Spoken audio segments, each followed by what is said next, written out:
This is the #1 request we get into MyGolfSpy. We are going to be pitting the last 5 winners of the driver test against each other, head to head.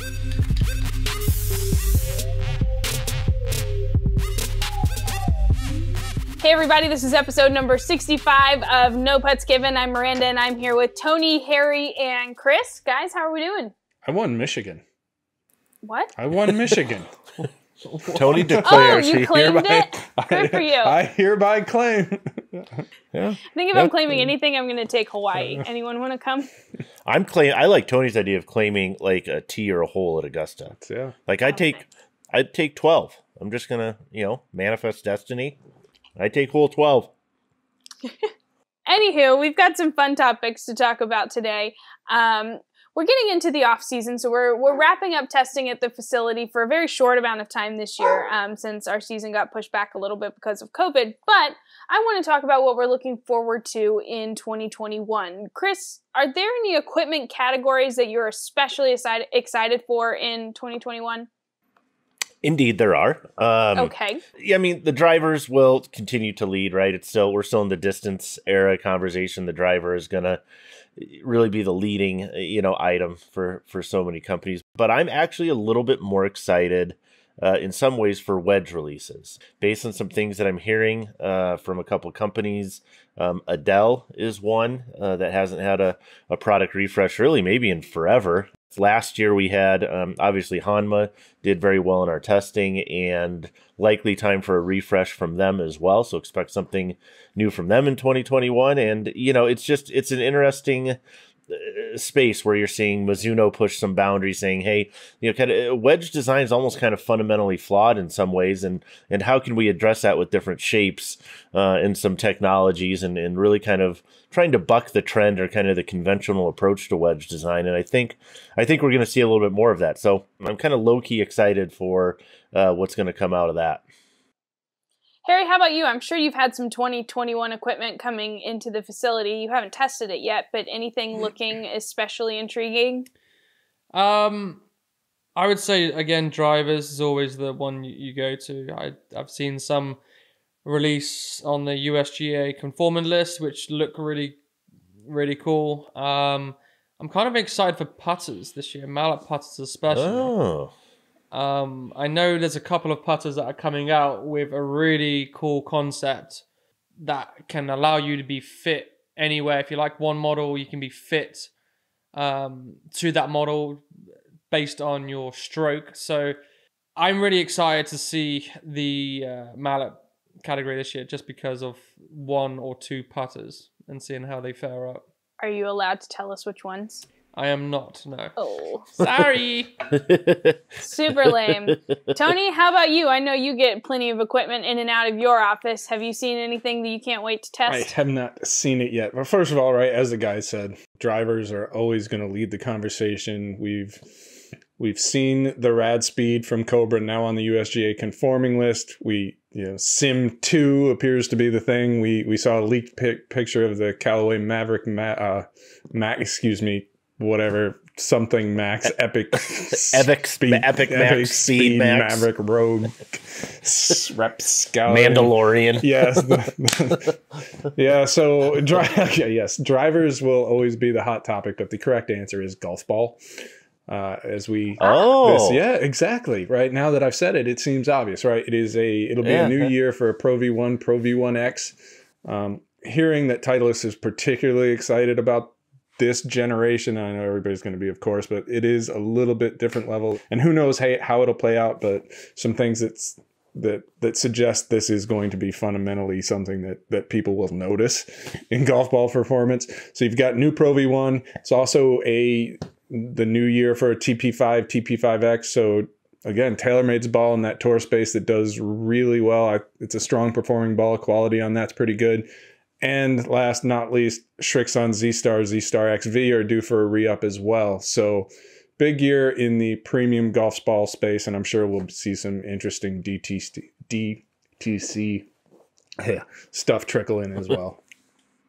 I like that you all said something different. So it looks like 2021's a year to really look at some new equipment and be excited about it. But I feel like, much like Michigan, I won with golf ball.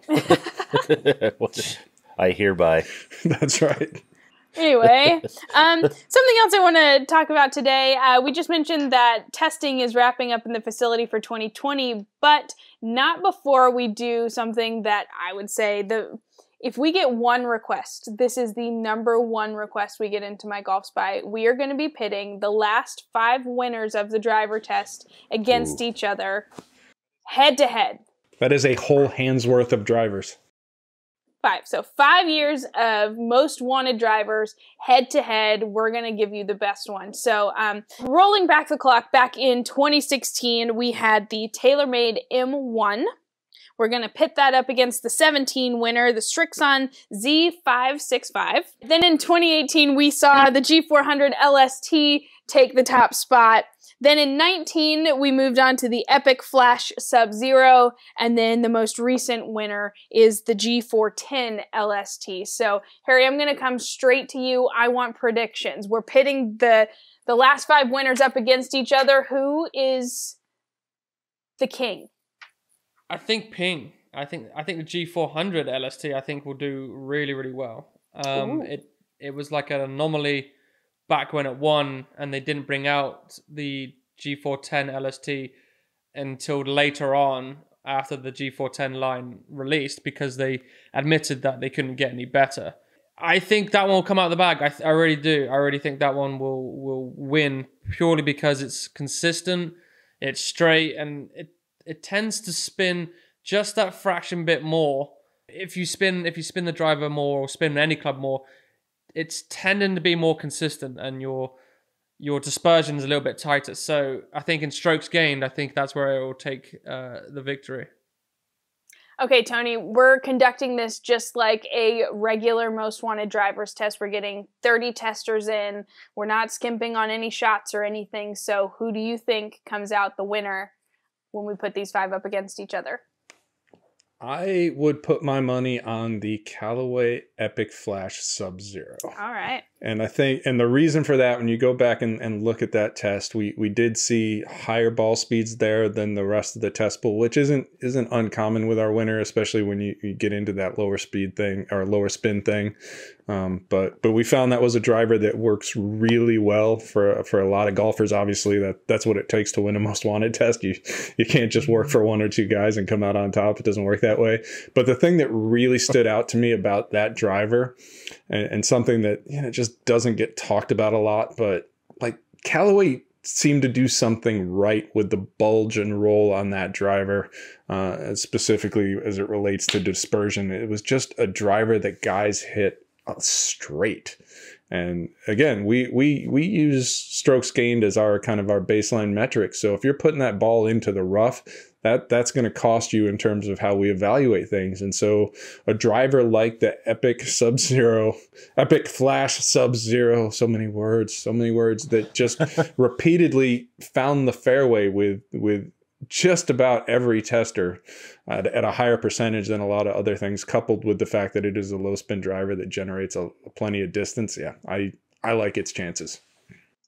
Okay, so far we've got the G400 LST, the Epic Flash Sub-Zero. Chris, what's your prediction? Who's taking the top spot?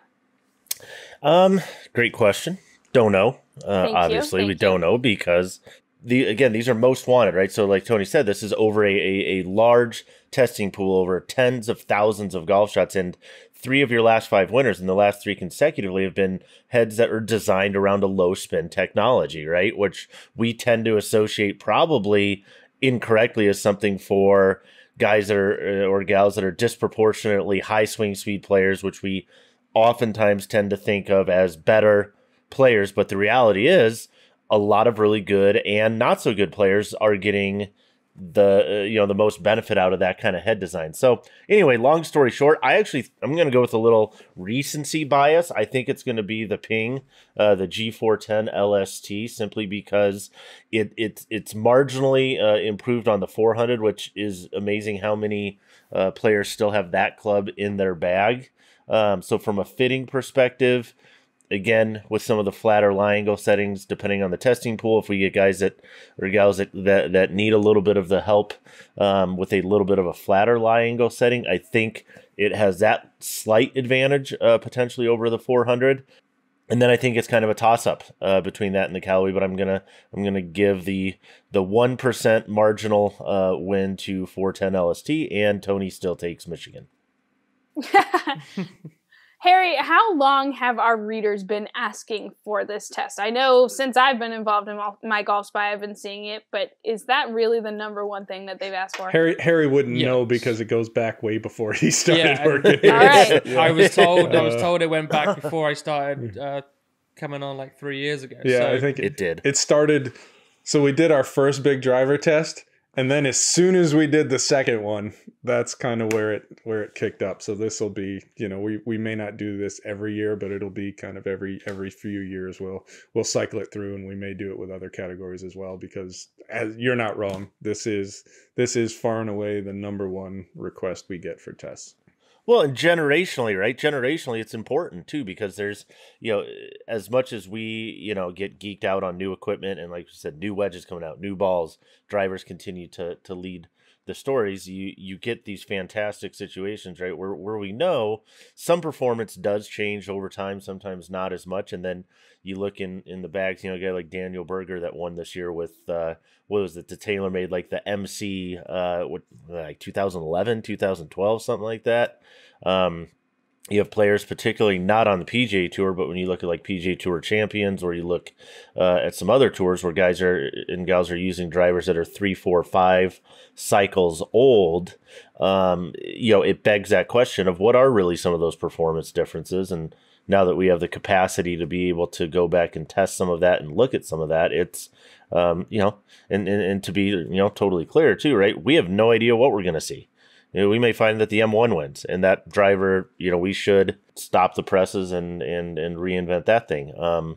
But that's why you test, right? We don't know. Yeah, and I think it's going to be interesting, because typically, the release cycles are what they are, because just like they are with cars, right? You don't need a new car every year. Your car probably is going to last you 5 years or more, but every year there is somebody who needs a new car, and it's the same thing with drivers. But you don't see massive year-over-year performance gains, and that's especially true now, probably in the last 5 years or so. So I don't think we're going to see sort of like this runaway break where the new stuff is going to show to be a lot better than the old stuff. If anything, it's going to be slow and gradual, but I wouldn't be surprised if it's like that. It's just, hey, does everything come together with the center of gravity placement and things like that to get the result for a given club? So yeah, I don't expect we're going to see 10 more yards across this test by any means. All right, well, Harry, I know we don't have a specific date yet, but we're expecting this before the end of the year, right? So a nice holiday present for everybody. Oh, easily, yeah. It would be by the end of this year, for sure. Okay, great. So we'll be on the lookout for that. That's exciting. Bryson just made a 7 on 13. Here's the brilliant tweet from Joel Tadman. A live look at Bryson DeChambeau overpowering Augusta, and it appears to be about 7 guys looking for stuff in the bushes. There's your Oh. Maybe this is the time to disclose that we shoot this on Thursday. So every 30 seconds or so, I'm losing one of them to the Masters coverage, the first day of the Masters. So we reel them back in. I have no idea what you're talking about, Miranda. I know. Can I entice you with a game of Love It or Leave It? As long as no other shiny object emerges while I'm playing. Yeah, All absolutely. right, let's get Love It and Leave It out of the way so I can send you back to the day one of the Masters. Ready? Ready. Okay, first up, this putter name. One and done. Tony, would Love It or Leave It? One and done. I love that PXG is committed to the cheese factor and is willing to go all in on it. So, hey, good for them. Especially the timing is a little dubious considering what appears to be the results of the election. But in terms of, do you think it has something to do with that? No. I was going to say, there's no way. Definitely not. It's sketchy timing, but hey, Bob's not gonna not release something or change the name just because of an election. So, it conveys the message, right? Hey, one putt and you're done. hopefully because it went in the hole. So yeah, why not? Love it. Sure. All right, Harry, what do you think? One and done. Love it or leave it? Love it because it has so many different meanings. I'm that guy. I'm kind of I like the irony and the fun factor of it, so I love it. Okay. Chris, how about you? Love it or leave it? I just get a kick out of it because I love it because I could, you can almost see kind of going through the process and Bob kind of sitting there going, one and done.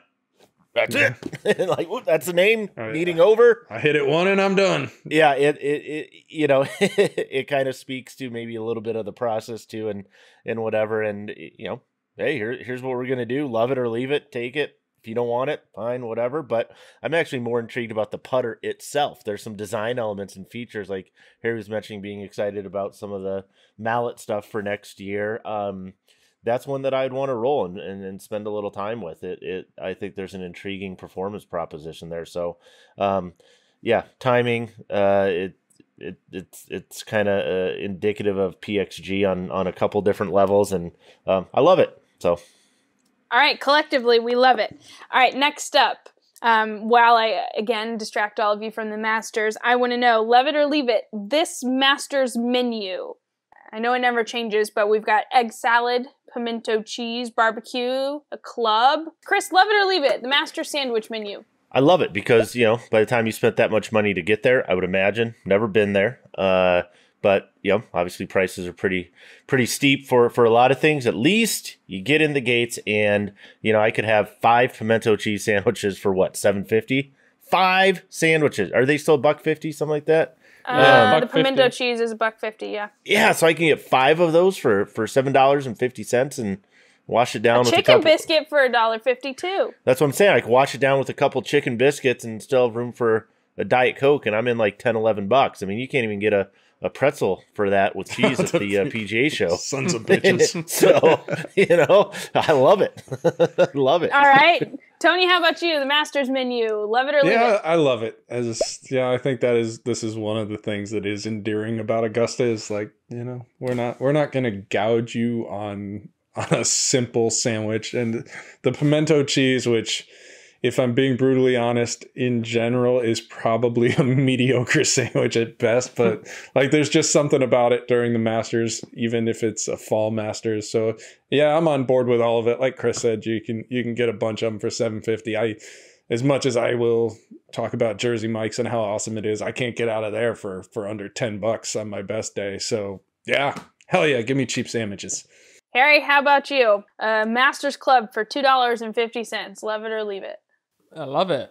I mean, I like how they haven't changed the prices for like a couple of centuries. I think since they started the Masters, maybe more. I don't know. I think a couple of centuries ago, if someone said $1.50 for a pimento cheese sandwich, they would say, "Oh, that's way too much." Well, whatever it is, they haven't changed it for a lot of years. So I think that's the tradition that they're sticking with, and that's how they should keep going with it. I love it.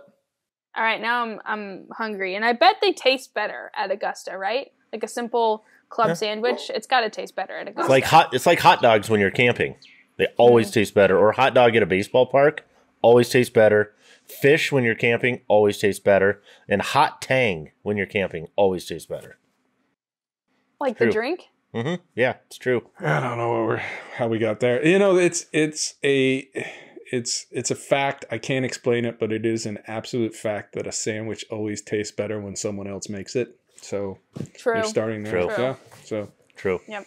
All right. Next up for Love It or Leave It, I want to know if you guys like the tropical Puma gear that some of the guys were wearing in the warm-up rounds for the Masters. Tony? I'm going to render a guess here, but do you love it or leave it? I love all of it. Well, I don't want to say all of it because there's always an exception, which is just awful.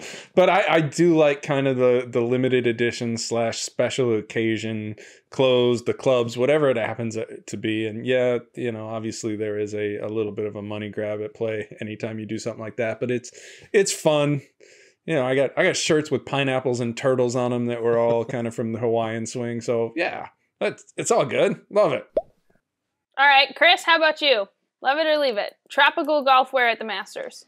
You know, I love the concept. The place where it's a little bit of a miss for me is like when I think about Augusta, whether it's in April or in November, one of the things that, you know, doesn't really come to my mind is like the tropics. I don't go, ooh. But it's not tropical though. It's like it's not. No, it's. Isn't it tropical looking though? No, it's azaleas. So like this one is kind of the green. I'm okay with azaleas. I like that. It looked very tropical-esque. It does. From afar, it looks tropical-esque. Do you want me to go change into the other one? Yeah, come back. You guys keep talking. Yeah. All right, we'll do this. Yeah, Okay. so maybe, you know, as long as it fits within there, it's the only.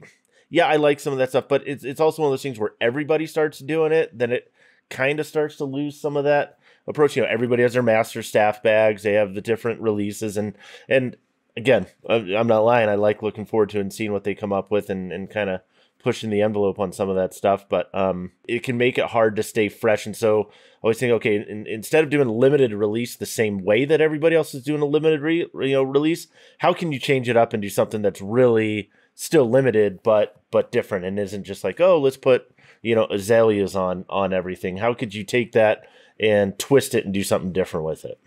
That's my 2 cents. Another wardrobe change? What do we got here?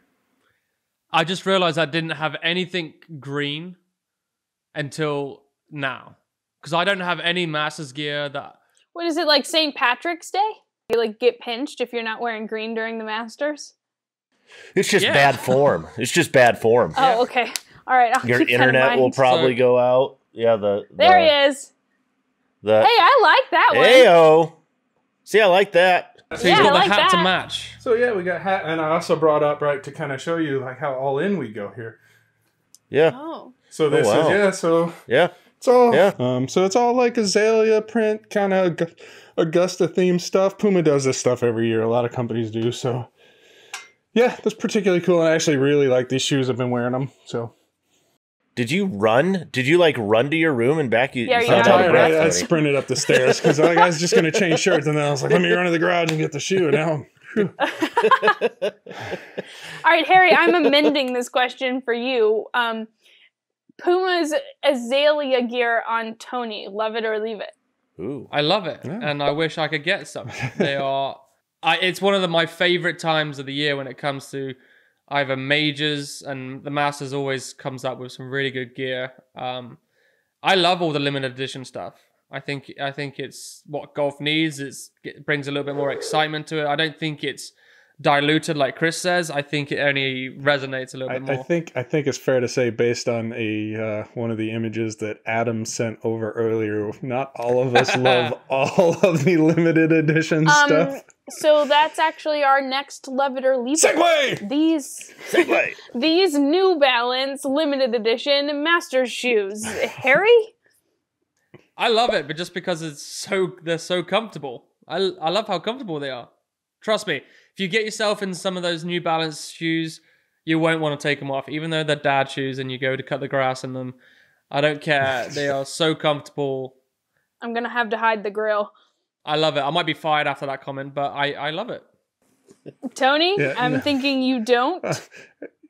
Of course you're going to want to take them off, because otherwise you'll hurt yourself when you burn them with your feet still in them. Like it's bad. Like it really, like there's no thought there. It's just like, let's just take this already sort of borderline, cosmetically unappealing shoe and just, throw some bits of green and yellow at it and woohoo Masters. No. Just no. Chris, what do you think? You've got 7 kids. Did these scream dad shoes to you? They more than scream. It is a shrill, loud cacophony of old white guy mowing the lawn that is trying to do something that is a step or two beyond what they're actually capable of doing, right? It pairs well with cargo shorts from Old Navy. Is kind of it'd be like Tony and I like trying to do a TikTok or something. They'd be like they would just cringe. They go don't. Like that you're just trying a little too hard. Maybe find something over here to do, and that's what those shoes are. They're basically me and Tony doing TikToks. That's fair. All It right, hurts, but it's fair. that's a wonderful metaphor. But Harry, they're not bad shoes, right? They are one of the most comfortable shoes on the market. Okay. Yeah. They really kind of have to be. Like, there's just no other option. They better be.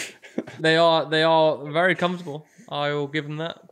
All right, so a love it and 2 leave it on the New Balance shoes. They do look like they've already been kind of pre-lawn mowed. You know, like they got the green. So it looks like someone kind of started and just stopped. You know, where it's like, oh, somebody did the front yard and not the back. So they're like already halfway there. So I appreciate that. All right. Well, that was a good game of love it or leave it. I had fun with that one. All right. I don't think they're that bad. I don't think they're that bad. And Harry, this is why we all have opinions and why yours is wrong. So let's All right, well, if you want to take a look back at our discussion of the number 1 driver of 2020 before we start testing the last 5 winners up against each other so you can get a little bit of a refresh there, check out this video. Until next time, we're out. And just like we do every week, we're keeping you updated on everything coming out of the testing facility. This week, the best drivers for specific swing speeds. If your swing speed is below 94 miles an hour, you're in what we call the slow swing speed group.